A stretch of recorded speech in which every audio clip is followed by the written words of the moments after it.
Olá, você acompanha a partir de agora o programa especial Anuário do Ceará 2018-2019. Nestes programas eu converso com gente que faz a economia, a política, a academia, a vida dos municípios, enfim, todos os temas que compõem o Anuário do Ceará. E o tema de hoje junta economia, consumo, indústria, qualidade de vida e participação feminina no mercado. Quem junta todos esses assuntos em uma só pessoa é a Anete de Castro.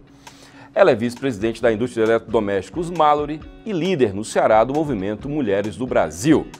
Fique com a gente, o programa especial Anuário do Ceará começa agora.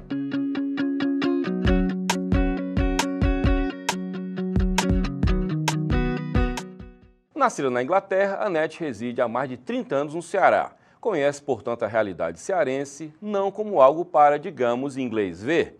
Além de comandar as operações da Mallory no Brasil, ela resolveu entrar de corpo e alma no movimento que defende a maior participação das mulheres no mercado, é o Mulheres do Brasil. Reúne grandes empresários como Luísa Trajano e Tcheco Aoki, e executivas como Anete de Castro. Anete, seja bem-vinda. Muito obrigado por ter participado aqui do nosso programa, ter vindo. Bom dia, Josélio. Obrigado por ter me convidado. É um prazer. E eu começo perguntando uma questão de fundamento Mulheres do Brasil. Em que medida o discurso da participação feminina ele ignora o mérito? Não é? A discussão da meritocracia é muito forte no Brasil, especialmente a partir das cotas que foram criadas, as cotas chamadas cotas raciais, e inclusive cotas para portadores de deficiência, etc. E tal. Houve esse instituto mais recentemente no Brasil. Em que medida a participação feminina ignora o mérito? Eu diria que o mérito é primordial em todos os pontos. E quando se trata das mulheres do Brasil e o grupo que a gente criou, para a maior parte da gente, o mérito foi um fato fundamental para a gente chegar onde a gente chegou. Foi só quando a gente começou a analisar e pesquisar com pessoas mais ligadas ao tema de feminino que a gente percebeu que realmente precisava de cota para permitir que a mulher chegasse com mais rapidez. Senão a gente ia perder muitos anos pela frente. Mas o mérito é fundamental em todos os pontos, em todos os momentos. Tanto é que a gente criou até um aplicativo, chama-se Apartidárias, para a gente, nesse momento das eleições, a gente analisar o conteúdo e as propostas das mulheres. Como é que funciona esse aplicativo? É um aplicativo novo, ele vai ser lançado ainda, então todo o conteúdo dele não vai funcionar, mas não está pronto. Mas, basicamente, ele é para a gente analisar quais são as mulheres candidatas, quais são as suas propostas, de onde elas vêm, toda a sua história, a sua trajetória, para que a gente possa ter um voto consciente. Não é simplesmente a gente ser mulher no nosso mundo, né, mas a gente precisa ser competente naquilo que a gente está fazendo. Necessariamente as mulheres do Brasil não votam só em mulheres, é isso? De maneira alguma. Nós somos mulheres do Brasil, mas na realidade a gente se diz cidadão do mundo. E a proposta das mulheres do Brasil é para que a gente possa ter um país mais justo, um mundo melhor ao redor da gente. O movimento não se organizou a ponto de dizer temos nossos candidatos, nós temos em cada estado tais candidatos comprometidos. Não há esse tipo de articulação partidária ou com nomes, não. Nós somos totalmente suprapartidárias. A gente se diz político no sentido que a gente entende que o cidadão brasileiro deixou de lado, durante muito tempo, as exigências aos governantes. Então, a gente se diz político no sentido, a gente precisa cuidar e assegurar que as pessoas que a gente elege governem conforme a gente deseja e para o melhor do nosso ambiente. Uma das bandeiras do movimento Mulheres do Brasil, Anete, é estabelecer uma participação mínima nos conselhos de administração das empresas, né? É uma cota de quantos por cento que vocês defendem? 30%. 30%. Na média, hoje no Brasil, qual é essa participação? Essa participação, se eu não me engano, é ao redor de 7%. É muito vinculado a empresas estatais, onde realmente eles já estão trabalhando para isso ser incluso. E quando a gente tira as mulheres nas empresas privadas, quando a gente tira os membros de família, esse número cai radicalmente. Ou seja, aquelas que estão em sua larga maioria mérito, estão porque são acionistas. Por mérito é muito mais difícil. E como é que a política de vocês se compõe movimento nas empresas que vocês comandam? Seja como executiva, no seu caso, seja enquanto proprietárias, acionistas majoritários. O que é que vocês têm implantado nas suas empresas que faça sentido diante dessa luta do movimento? Eu diria que, primeiro, cada um de nós age conforme acredita que seja melhor para a sua própria empresa. Quem é dono de empresa, por exemplo, quem é dona de empresa, por exemplo, cumpre os 30% no conselho? A gente não tem esse número das mulheres dentro do Grupo Mulheres do Brasil, e obviamente é diferente entre empresas que têm capital aberto e empresas que têm capital fechado. Mas eu diria, sem falar de conselho, eu acredito que a maioria das mulheres que se juntaram às mulheres do Brasil abriram um pouco mais a sua visão e perceberam que tem muitas mudanças que precisam fazer dentro da própria empresa. E não somente a nível de conselho, mas a nível de conscientização em várias áreas, como assédio moral, como a violência contra a mulher, que afeta demais até a própria produtividade das empresas. O movimento ele se restringe a quem comanda ou ele chega ao chão da fábrica, chega àquela mulher que ocupa um posto mais baixo na hierarquia? Todas são mulheres do Brasil. Hoje, no movimento, tem aproximadamente 20 mil mulheres de todos os níveis e classes sociais.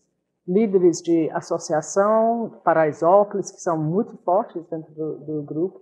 E a gente convida todas as mulheres que estão com a gente. Aqui no Ceará, por exemplo, a gente começou a trabalhar com as artesãs e as artesãs hoje fazem parte do nosso grupo. A gente começou a trabalhar com o sistema carcerário e hoje a gente tem egressos dentro do nosso grupo. Quantas mulheres do Brasil são mulheres do Ceará? Dentro do nosso grupo, somos aproximadamente 200 aqui na região. Começou quando, Onete? Faz 1 ano e meio já. Está dentro da meta, esses 200? Você acha que aquém do que vocês esperavam? Na realidade, a gente não busca número, a gente busca ações. Então, a gente passa muito tempo gerando cola para as pessoas se sensibilizarem, entender, ter esse desejo de participar e de agir, porque é a ação que move a gente, muito mais do que volume de pessoas aderindo e simplesmente participando das reuniões. O que a gente quer é fazer uma diferença. A gente fala de maneira empírica que o machismo é mais forte em alguns lugares. E no Ceará, empiricamente falando, me parece muito forte isso. A resistência deve ser maior, desconfio, do que em de outros estados, né? Não todos, mas em alguns estados. O que é mais difícil? Qual é o principal ponto de resistência que você encontra aqui no Ceará no seu trabalho? Faz sentido esse meu sentimento? Eu acho muito difícil falar de machismo. A gente reconhece ações que a gente intitula machistas. Mas eu acho que muita coisa que acontece nesse parâmetro, muitas vezes é por ignorância ou desconhecimento. E nem tanto hoje por maldade, um desejo de uma superioridade de um outro sexo. Eu acho que até ficou meio arcaico, né? Quando vocês trabalham esse discurso do Mulheres do Brasil, vocês focam nas mulheres para ganhar a adesão delas e conscientizá-las, ou vocês nas empresas também focam nos homens exatamente para conscientizá-los? Como é que vocês trabalham? Qual a estratégia? A gente foca no ato, nas causas que a gente está defendendo. E, por exemplo, aqui no Ceará nós temos grupos de trabalho com homens que estão trabalhando com a gente. Fazem parte do grupo? Que fazem parte do grupo de trabalho, não faz parte do Grupo Mulheres do Brasil, mas estão trabalhando com a gente em grupos de trabalho. E o grupo de trabalho que a gente escolheu era a violência contra a mulher. A gente entendia que não adiantava só a mulher levantar essa bandeira, porque a gente sabe que o homem também se indigna quando ele vê esse problema. Então, foi um movimento que a gente criou aqui que está caminhando muito bem. E, na realidade, o trabalho que a gente está fazendo nesse sentido é conscientizando as pessoas a nível corporativo e levando essa conscientização para dentro das empresas. Esse é o trabalho que a gente vai lançar. Existe algum segmento da economia onde você seja mais atuante? Você é da indústria, você historicamente trabalhou na indústria. No grupo, a gente sabe da Luiza Trajano, que é uma referência do varejo, a Tia Quaoki, que é da hotelaria. Existe algum segmento predominante que você diria em que vocês estão mais avançadas ou não há isso?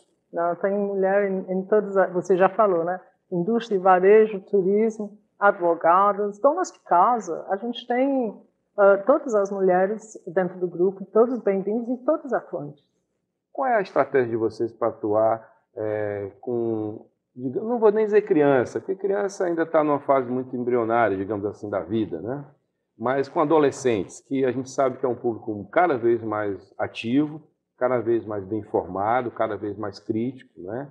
Que já começa a votar aos 16 anos. O adolescente já vota. Qual a estratégia de vocês para atuar nesse momento da vida de meninos e de meninas também? Um dos trabalhos que a gente tem que já está bem desenvolvido chama-se Meninos do Brasil, que a gente tem jovens de 16 a 25 anos. A gente não lançou aqui no Ceará ainda, até gostaria, tem mas previsão ou não? A gente ainda não tem esse público com a gente, então se tiver alguém assistindo que gostaria de lançar isso conosco, a gente ficaria super feliz. Então, a gente tem as Meninas do Brasil trabalhando nas suas causas, se desenvolvendo e interagindo com a gente em todas as outras causas que existem. Aqui, o que a gente já iniciou e que a gente deve já assinar um convênio com o Centro Socioeducativo, é um trabalho com egressos do sistema socioeducativo. Que aí entra na pauta da PAC, né? Que eu quero falar. Ele precede a PAC, na realidade. Ele surgiu devido a isso. Tá, mas eu quero falar da PAC no próximo bloco, porque senão não vai dar tempo para a gente falar sobre isso. Então, Meninas do Brasil é o nome do, digamos, de um trabalho específico do movimento. Já é um comitê do grupo faz mais de 2 anos. Não tem previsão ainda para o Ceará? Quando a gente tiver jovens com a gente vai chegar, mas é difícil abraçar tudo. Tá, eu vou chamar intervalo, mas no próximo bloco eu quero que você explique o trabalho da PAC, que tem muito a ver com o momento do país em relação à questão carcerária. E falar de mercado, você é uma mulher de mercado, você dirige a Mallory aqui no Brasil, e a gente quer saber o que é que se passa nesse momento do setor também. Daqui a pouco a gente continua. O programa especial no Ar do Ceará faz agora um breve intervalo. Voltamos em instantes conversando ainda com a Anete de Castro. Até já!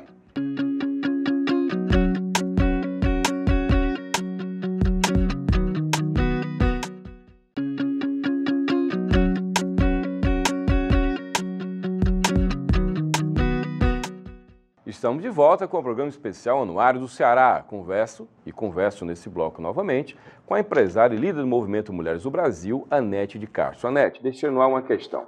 No que consiste esse trabalho do Mulheres do Brasil na área carcerária, né? Eu sei que vocês têm uma bandeira que diz respeito à PAC. Queria que você explicasse no que consiste esse trabalho da PAC, em que momento essa luta se encontra, né? Em resumo, diz respeito a uma pena alternativa, né? Um modelo alternativo de cumprimento de pena. A PAC é um sistema carcerário alternativo, basicamente, onde é uma associação independente que dirige o presídio. Em termos de resultado, 85% dos presos que entram na PAC não retornam ao crime. Em termos de custo, é aproximadamente 30% do custo de um sistema normal carcerário. É um sistema humanitário que tem embasamento em amor, disciplina, profissionalização, família e fé. Visitamos várias vezes a PAC, passamos a conhecer. Hoje, Mulheres do Brasil apoia a nova governança das APACs a nível nacional. E tomamos como bandeira a gente tentar espalhar a PAC ao redor do país, até para isso ser uma das soluções para o problema sério de segurança que nós temos aqui, nesse momento. Hoje, quantas unidades no Brasil adotam o modelo APAC? Existe aproximadamente 50 APACs no Brasil, a maioria concentrada em Minas Gerais. Então, cada um de nós levantamos a bandeira e tentamos promover e apoiar os movimentos ao redor do país. A gente começou aqui no Ceará, mais ou menos 3 anos atrás, quando a gente conheceu a associação. A gente vem trabalhando com eles até o mês passado, quando a lei finalmente foi aprovada na Assembleia. E hoje a gente está no processo de fazer todo o planejamento estratégico da APAC para uma futura implantação. Então vamos lá, se o Ceará efetivamente aplica o modelo, se ele adota o modelo, já tem uma lei aprovada, como você lembra, seria escolhido aí uma unidade ou seria construída uma prisão, é isso? Dentro do modelo APAC, necessariamente? Exato. Primeiro, você não implanta isso numa unidade que já opera no modelo convencional? Não, totalmente diferente. A associação, que é de voluntárias, ela existe, a gente vem trabalhando com ela, precisava da lei. A lei agora foi aprovada, juntamente com o governo agora, precisa definir o novo local e o tipo de APAC. É mais do que provável que a APAC que vai ser implantada aqui no Ceará vai ser feminina. ainda em discussão, mas isso é o projeto, vai ter que escolher o local, reformar o local, treinar os voluntários para a implantação e, obviamente, depois acompanhar com o funcionamento, que vai envolver muito a entidade privada, os voluntários e, obviamente, o sistema da Secretaria de Justiça. O fato de ter nascido em Minas e a presidente do STF, Carmen Lúcia, ser mineira, me parece que gerou um conhecimento maior dela, do modelo, que é a terra dela, e isso gerou uma simpatia. Ela chegou a falar na FAC, numa entrevista, mencionou o caso do Ceará, então ela tem uma afinidade com isso. Obviamente ela conhecia e, sem dúvida, por ser amiga das mulheres do Brasil, a gente trabalhou muito com ela a necessidade de APAC e ela vem apoiando. Ela esteve conosco o ano passado aqui no Ceará, também para ajudar a aprovação da lei. E ela se sensibilizou muito quando ela conheceu mais ainda como o APAC funciona. Agora, só para concluir esse assunto, Anete, para que tipo de crime se aplica uma pena alternativa como essa que vocês defendem? O modelo APAC. Na realidade, qualquer preso ele pode pleitear ir para a APAC. Ele é avaliado, ele tem que passar por todo um sistema de entrevistas e ele seria aprovado conforme a sua adequação ao modelo APAC. Ele fica no modelo que é liberdade... A APAC contempla o sistema aberto, semiaberto e fechado. Tá, então os três modelos é possível aplicar. São contemplados, sim. Bom, entrando agora no mercado, você, como eu dizia no bloco passado, vice-presidente da Mallory. A Mallory é uma empresa eletrodoméstica, tem indústria aqui no Ceará já há algum tempo, lá em Maranguape, né? E você, naturalmente, sente, né, o segmento sente, na pele, muito do que acontece na economia. Posso citar aqui 2 episódios, né? A crise na economia, que diminuiu o consumo, e a crise dos caminhoneiros. Você precisa mandar a produção para fora, o frete sobe, tabela. Qual foi o impacto desse... Vou começar pelos caminhoneiros. Qual foi o impacto da greve dos caminhoneiros recentemente para a economia, na indústria, no seu caso específico, Anete? Numa palavra, um desastre. E creio eu, um desastre para todos e vai ser muito negativo para os caminhoneiros daqui para frente. Ele veio com muita força, paralisou a nossa indústria no mês de junho. Chegou a parar a produção? Parou a produção. A gente já estava de férias coletivas, então a gente prorrogou as férias coletivas. Então, durante aproximadamente 10, 12 dias a gente não embarcou nada. Porque... Normalmente se demora quanto tempo para não embarcar nada? Não, a gente embarca todo dia. Todo dia? Exato. Então, basicamente por um total desacordo do valor a ser cobrado. Aqui, pela tabela, o frete subiria aproximadamente 150%. 150%? Exatamente. Não dá para... Porque aqui na nossa região a gente tem frete de retorno.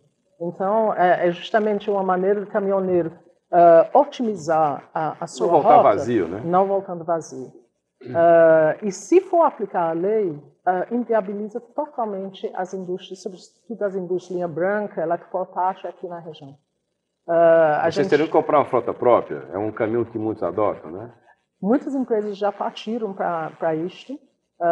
Creio eu que vão surgir vários modelos nesse sentido, até para não ser sujeito outra vez a um problema da greve. A gente se juntou aos nossos sindicatos, junto com o CNI, está em negociação, ainda vai ser discutido. Está na mão do Luiz Fux lá no STF. Infelizmente, eu lamento também que se deixou esse tempo todo para tomar uma decisão tão importante para a nossa indústria, para a nossa economia, e deixa o empresário ainda mais cauteloso e baixa ainda mais a sua confiança na tomada de decisões mais importantes do seu negócio. Você falou em férias coletivas. A gente só consegue férias coletivas quando o mercado dá uma recuada. Senão você estaria a pleno vapor.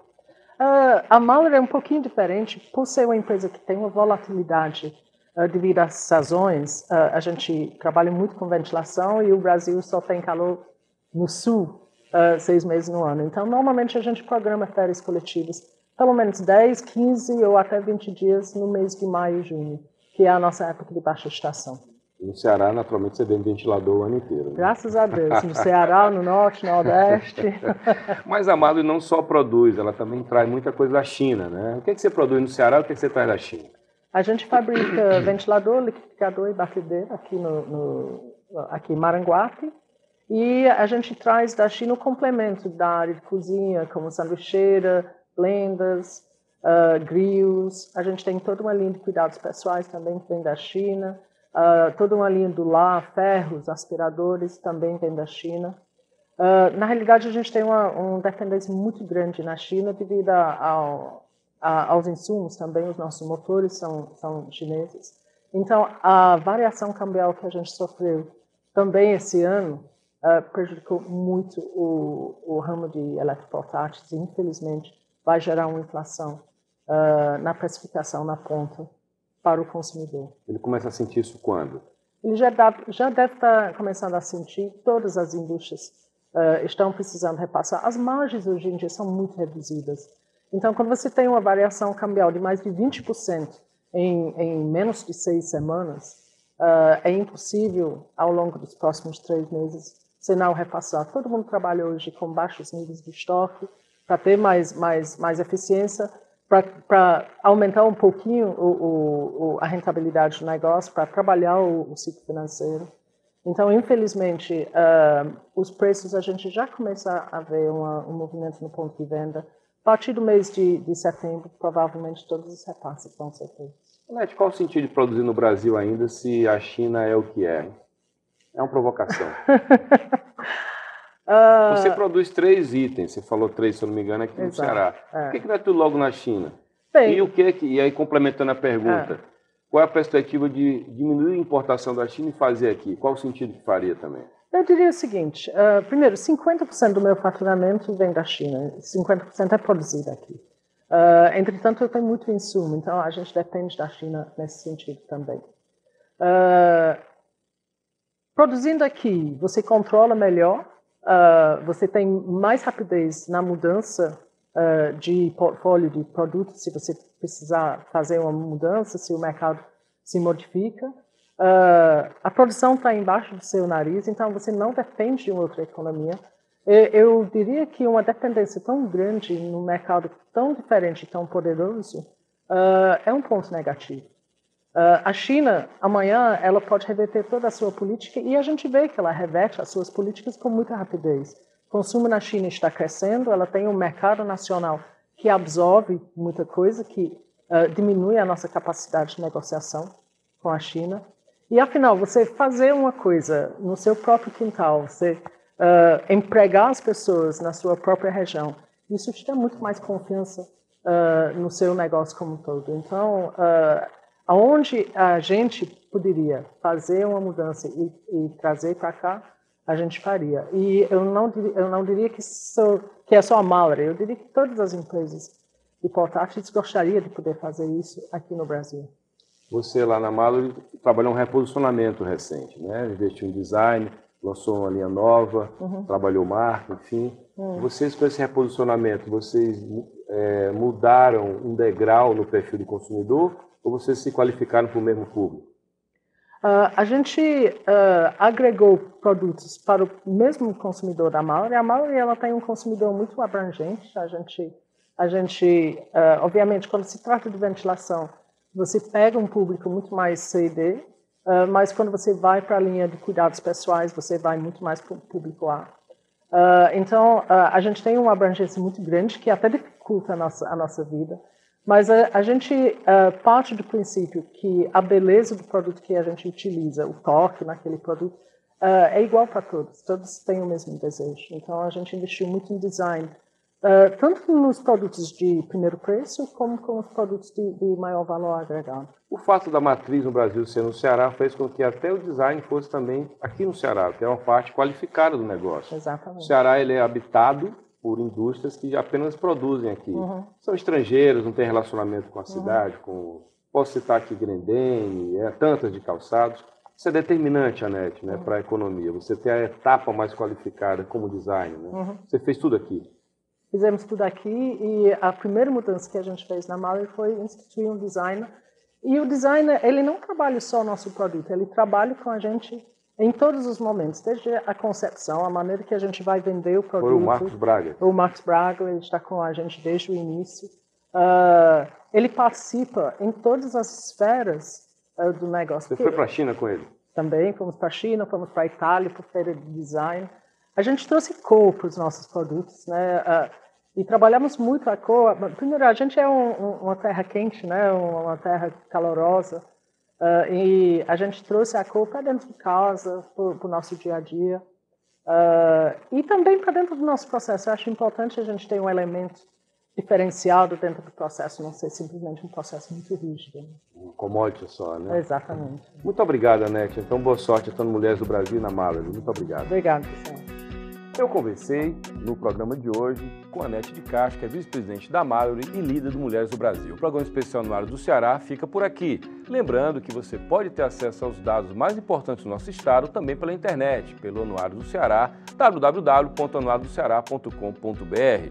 Agradeço a Anete mais uma vez por ter vindo ao nosso programa e dividido o seu tempo e suas histórias com você que gosta do Ceará. Você acompanha o nosso especial no Anuário do Ceará aqui na TV O Povo. Até o próximo programa. Tchau.